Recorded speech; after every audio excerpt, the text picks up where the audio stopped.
Nanindigan ng National Security Council o NSC sa sovereign rights o karapatan na jurisdiksyon ng Pilipinas sa Ayungin Shoal.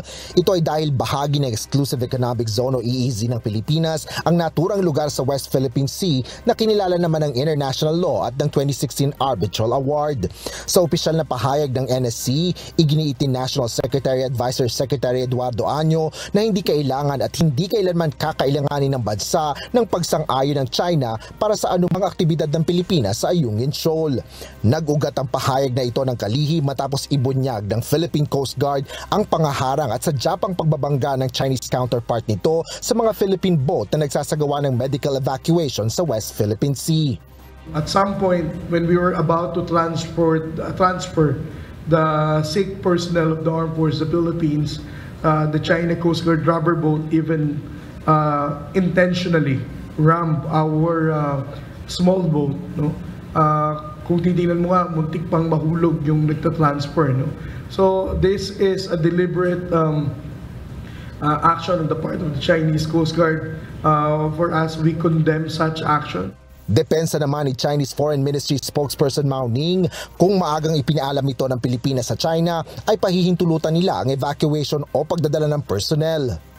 如果菲方向中方提前通报，我们可以允许菲方向坐滩军舰运送必要的生活物资，以及撤离相关人员。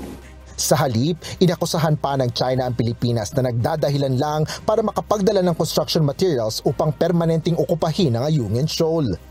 但是菲方不得以此为借口，向坐滩军舰运送建筑材料，图谋永久侵占仁爱礁。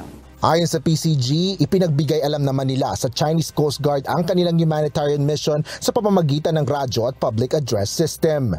Because we have been contacting those Chinese Coast Guard vessels who are in that vicinity that we are conducting a humanitarian mission, because the intention is to evacuate the sick personnel, and yet they still did a lot of dangerous maneuvers and prevented us from getting the sick personnel on board the regional boat.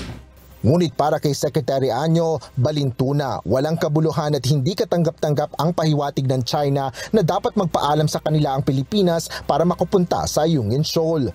Tinawag rin ang kalihim na barbariko at hindi makatao ang pangharas ng China kasabay ng pagsasagawa ng medical evacuation ng Pilipinas. Asher Cadapan Jr., UNTV News and Rescue. Diyos ang aming sandigan, serbisyo publiko ang aming pinahalagahan.